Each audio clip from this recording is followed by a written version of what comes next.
Cancer ചികിത്സയുടെ 12-ാം അധ്യായത്തിലേക്ക് നമ്മൾ വരികയാണ്. ഗുരു പ്രണാമങ്ങളോടെ ആരംഭിക്കുന്നു. രോഗകാരണം ദോഷവൈഷമ്യമാണ്. അതായത് വാത, പിത്ത, കഫ സ്ഥിതികളിലുണ്ടാകുന്ന ഏറ്റക്കുറച്ചിലുകളാണ് എന്നുള്ളതാണ് ആയുർവേദത്തിൻ്റെ കാലാകാലങ്ങളായിട്ട് രോഗകാരണത്തെക്കുറിച്ചുള്ള വീക്ഷണം. അതായത് ഏതെങ്കിലും ഒന്ന് കൂടുകയോ ഏതെങ്കിലും ഒന്ന് ഇല്ലാതാവുകയോ എല്ലാം ചെയ്തു കഴിഞ്ഞാൽ ഇവയുടെ സങ്കരമായിട്ട് ഉള്ള, അതായത് വാതവും പിത്തവും എല്ലാം കൂടിച്ചേർന്ന് വരുന്ന അവസ്ഥയുടെ ഏറ്റക്കുറച്ചിലുകളുമെല്ലാം രോഗത്തിന് കാരണമാകും. ഇത് തന്നെയാണ് ക്യാൻസർ രോഗത്തിൻ്റെ കാരണമായും ആചാര്യന്മാർ പറഞ്ഞിട്ടുള്ളത്. ഒരു ശരീരത്തിൻ്റെ ഏതെങ്കിലും ഒരു ഭാഗത്ത് ഇതേപോലെ വാതപിത്ത കഫങ്ങളുടെ ഏറ്റക്കുറച്ചിലുകൾ വരാം. ശരീരത്തിനാകെയും ഇതേപോലെ ഏറ്റക്കുറച്ചിലുകൾ വരാം. ഇത് നമ്മുടെ കർമ്മം, അതായത് ജോലി രംഗത്ത് നമ്മൾ അമിതമായിട്ട് ഇടപെടുമ്പോൾ ഇത് സംഭവിക്കാം. ആഹാരത്തിൽ ശ്രദ്ധിക്കാതിരുന്നാൽ ഇത് സംഭവിക്കാം. അതേപോലെ കാലാവസ്ഥ, ചില കാലാവസ്ഥകൾ ചില ശരീരത്തിന് അനുയോജ്യമല്ല. അവയിൽ ജീവിക്കേണ്ട അവസ്ഥ വരുമ്പോൾ അങ്ങനെ സംഭവിക്കാം. അല്ലെങ്കിൽ ഒരു കാലാവസ്ഥയിൽ നിന്നും പെട്ടെന്ന്, ഇപ്പോൾ അതിവേഗതയിലുള്ള യാത്രയാണല്ലോ, മറ്റൊരു കാലാവസ്ഥയിലേക്ക് മാറുമ്പോൾ ഇങ്ങനെ സംഭവിക്കാം. രസത്തിൻ്റെ അതിയോഗം, രൂപത്തിൻ്റെ അതിയോഗം, ചില രൂപങ്ങൾ ചില തരം പ്രകാശങ്ങളൊക്കെ അതിയായി കാണുക, അങ്ങനെ അനുഭവിക്കേണ്ടി വരിക, ചില ഗന്ധത്തിൻ്റെ അതിയോഗം, ഇങ്ങനെ രൂപരസഗന്ധ ആദികളെ സ്പർശാദികൾ കൊണ്ടെല്ലാം ഈ വാതപിത്ത കഫങ്ങളുടെ ന്യൂനമിത്ത അതിയോഗങ്ങൾ ഉണ്ടാകാം. അവയെല്ലാം രോഗകാരണമായിട്ട് മാറുകയും ചെയ്യാം. ചില ഋതുവിൻ്റെ അതിഭാവം, ന്യൂനഭാവം, അതായത് മഴ ഒരുപാട് പെയ്യുക, പെയ്യേണ്ടാതിരിക്കുമ്പോൾ പെയ്യുക, കിട്ടേണ്ട സമയത്ത് കിട്ടാതിരിക്കുക, ഇങ്ങനെ എല്ലാമുള്ള അവസ്ഥകൾ കൊണ്ടും ഇത്തരം രോഗങ്ങളെല്ലാം വന്നു ചേരാം. ഇതിൽ മനുഷ്യ നിയന്ത്രിതമല്ലാത്ത കുറേ കാര്യങ്ങളും രോഗത്തിന് പിന്നിലുണ്ട് എന്ന് പറയുന്നത് ഇത്തരം കാരണങ്ങളാലാണ്. രോഗത്തിന് കാരണമായിട്ട് ആചാര്യൻ പറയുന്നത് അസാത്മേന്ദ്രിയാർത്ഥ സംയോഗം എന്നാണ്. രോഗത്തെ വളർത്തുന്നത് പരിണാമം ആണ് എന്നൊരു പഠനം അവർ നടത്തിയിട്ടുണ്ട്. പരിണാമങ്ങൾ 5 തരമുണ്ട്. സഞ്ചയം, കോപം, പ്രസരണം, സ്ഥാനസംശയം, വ്യക്തിഭേദം എന്നിങ്ങനെ അതിൻ്റെ വിശദാംശങ്ങളിലേക്ക് പോകുന്നുണ്ട്. നമ്മുടെ ശ്രോതാക്കൾക്ക് അത് എത്രമാത്രം ഗ്രാഹ്യമാണ് എന്നുള്ളതിൽ ഒരു സന്ദേഹം എനിക്കുമുണ്ട്. ഇത്തരം കാര്യങ്ങളുടെ ഉള്ളിലേക്ക് ഇറങ്ങിക്കഴിഞ്ഞാൽ രോഗത്തെ പഠിക്കാൻ ആഗ്രഹിക്കുന്നവർക്ക് ഗുണകരമാണ്. പക്ഷേ സാമാന്യമായിട്ടിത് കേൾക്കുന്നവർക്ക് അതിൽ നിന്ന് യാതൊന്നും കിട്ടുവാനുമില്ല. സഞ്ചയിപ്പിക്കുന്നത്, ഒന്നിച്ചു ചേർക്കുന്നത്, കോപം, പ്രസരണം, വിതരണം ചെയ്യുന്നത് എന്നെല്ലാമുള്ള സ്ഥാനസംശയം, അവിടെയാണോ ഇവിടെയാണോ എന്നുള്ള അവയവങ്ങളെ സംബന്ധിച്ചുള്ള സംശയങ്ങൾ, വ്യക്തിഭേദം, ഒരാളിൽ നിന്ന് മറ്റൊരാൾ വ്യത്യസ്തനാണ് എന്നുള്ള ഈ കാര്യങ്ങളെല്ലാം നമ്മൾ രോഗത്തെക്കുറിച്ച് പഠിക്കുമ്പോൾ പരിഗണിക്കേണ്ടതുണ്ട്. അതേപോലെ പ്രജ്ഞാപരാധമാണ് രോഗം. പ്രജ്ഞയിലുണ്ടാകുന്ന, അതായത് നമ്മുടെ ബുദ്ധിയിലുണ്ടാകുന്ന വ്യതിയാനം എന്ന് മാത്രം മനസ്സിലാക്കുക. പ്രജ്ഞാപരാധത്തിന് ഒരുപാട് അർത്ഥതലങ്ങളുണ്ട്. ഇത് രോഗത്തിൻ്റെ പ്രകൃഷ്ട കാരണമായിട്ടാണ് ഇതിനെ എടുക്കുന്നത്. പ്രജ്ഞാപരാധം ഏതൊരു രോഗത്തിൻ്റെ പിന്നിലും ഈ ഒരു നമ്മുടെ ഇന്ദ്രിയവും മനസ്സും ആത്മാവും ചേർന്നുള്ള ഒരു കൂട്ടുകെട്ടുണ്ട്.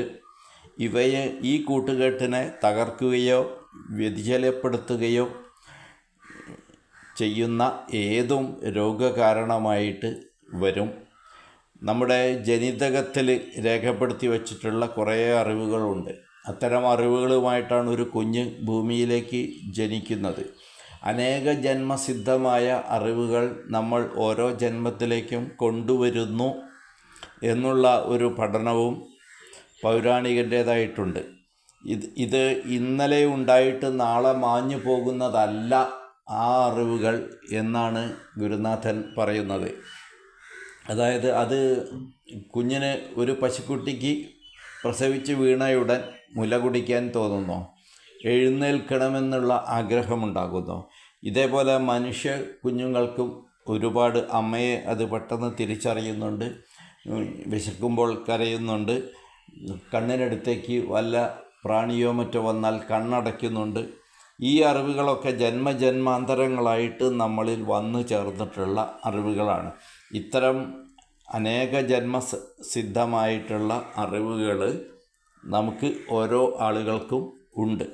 ഇത് വളരെ കോൺസെൻട്രേറ്റായ സംസ്കരിക്കപ്പെട്ട രൂപത്തിൽ മനസ്സിൽ അല്ലെങ്കിൽ ആത്മാവിൽ ഇരിക്കുന്നു എന്നാണ് പറയുന്നത്.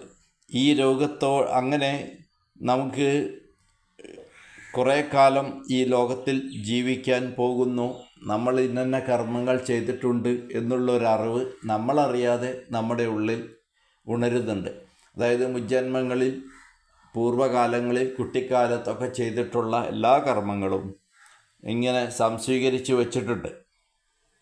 അപ്പോൾ ചില ആളുകൾ ഞാൻ ഇന്ന കാര്യങ്ങൾ ചെയ്തിട്ടുണ്ട് എന്ന് അവർക്ക് ഓർമ്മയില്ലെങ്കിലും അവരുടെ ഉള്ളിൽ ആ അറിവുണ്ട്, ആ ഓർമ്മയുടെ അറിവ് ഉള്ളിൽ കിടക്കുന്നുണ്ട്.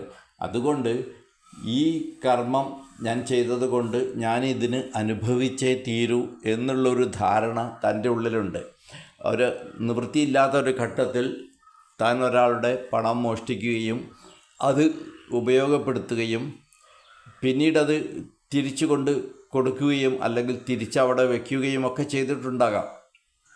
പക്ഷേ എങ്കിലും മോഷ്ടിച്ചു എന്നൊരു ധാരണ അറിവ് തൻ്റെ ഉള്ളിലുണ്ട്. മോഷണം പാപമാണ് എന്നൊരറിവുമുണ്ട്. അപ്പോൾ ഈ രണ്ട് അറിവുകളും ചേർത്ത് ഈ ചെയ്തു പോയ തെറ്റിനെ തെറ്റായിട്ട് മനസ്സിൽ രേഖപ്പെടുത്തി വച്ചിട്ടുണ്ട്. എന്നാൽ അത് ഭൗതികമായി അദ്ദേഹം തിരുത്തിയിട്ടുമുണ്ട്. എങ്കിൽ പോലും അതൊരു അതായത് നെഗറ്റീവ് എനർജിയായിട്ട് തൻ്റെ ഉള്ളിൽ കിടക്കുന്നു. അപ്പോൾ ഈ വ്യക്തിയുടെ ഉള്ളിലൊരു ധാരണയുണ്ട്, അന്ന് ഞാൻ അങ്ങനെ ചെയ്തതുകൊണ്ട് എനിക്ക് അതിൻ്റെ ഒരു ദൂഷ്യഫലം ജീവിതത്തിൽ കിട്ടും എന്നൊരു ധാരണ. For every action there is N equal and opposite reaction. അപ്പോൾ ആ സിദ്ധാന്തമെല്ലാം പഠിച്ച് അല്ലെങ്കിൽ ആത്മീയമായ അറിവുകളൊക്കെ നേടുമ്പോൾ ഒരു കുറ്റബോധം ഉള്ളിൽ സൂക്ഷിക്കുന്നു. അതുകൊണ്ട് എനിക്ക് ഈ രോഗം വന്നേ പറ്റൂ, അതിന് മാത്രം തെറ്റും കുറവുകളൊക്കെ എൻ്റെ ജീവിതത്തിൽ ഉണ്ടായിട്ടുണ്ട്, ഞാനിത് അനുഭവിക്കാൻ ബാധ്യസ്ഥനാണ് എന്നൊക്കെയുള്ള താനറിയാതെ തൻ്റെ ഉള്ളിൽ ഒരു ധാരണ വയ്ക്കുന്നുണ്ട്. ഇത്തരം ഈ ധാരണകളാണ് പ്രജ്ഞാപരാധത്തിന് കാരണമാകുന്നത്. ഇതുതന്നെയാണ് രോഗത്തിൻ്റെ ഏറ്റവും വലിയ കാരണം എന്നുള്ളതാണ് ആചാര്യന്മാർ പറയുന്നത്. ആയുർവേദം ക്യാൻസറിനെക്കുറിച്ച് മറ്റ് രോഗങ്ങൾ പഠിച്ചതിനേക്കാൾ കൂടുതൽ ആഴത്തിൽ പഠിച്ചിട്ടുണ്ട്. ക്യാൻസറിൽ നിന്നും അർബുദത്തെ പ്രത്യേകം വേർപെടുത്തിയിട്ടുണ്ട്. പക്ഷേ അതൊരു മഹാരോഗമായി കണ്ടിട്ടുമില്ല. ഉദരത്തോടൊപ്പമാണ്, ഉദരം എന്ന വിഭാഗത്തിലാണ് ഇതിനെ ഉൾപ്പെടുത്തിയിട്ടുള്ളത്. സുശ്രുതൻ തൻ്റെ ഗ്രന്ഥത്തിൽ ഗാത്രപ്രദേശേ ക്വചദേവദോഷ സമ്മൂർച്ഛിതാഹ മാംസമതിപ്രതിഷ്ഠാഹ വൃത്തം സ്ഥിരം മന്ദരുജം മഹാന്തം അനൽപമൂലം ചിരവൃദ്ധ്യപാകം കുർവന്തി മാംസോപചയം തു ശോഭം തദർബുദം ശാസ്ത്രവിദോ വദന്തി എന്നാണ് അർബുദത്തെ വലിയ ഒരു നിർവചനം നൽകി പറഞ്ഞിരിക്കുന്നത്. ഇന്നും ആധുനിക ശാസ്ത്രവും ഇതേ തരത്തിൽ തന്നെയാണ് അർബുദത്തെ വിശദീകരിക്കുന്നത് എന്നുള്ളതാണ് വളരെ അത്ഭുതകരമായിട്ടുള്ള ഒരു സത്യം. മറ്റു ഭാഗങ്ങൾ അടുത്ത എപ്പിസോഡിൽ പറയാം. നമസ്തേ.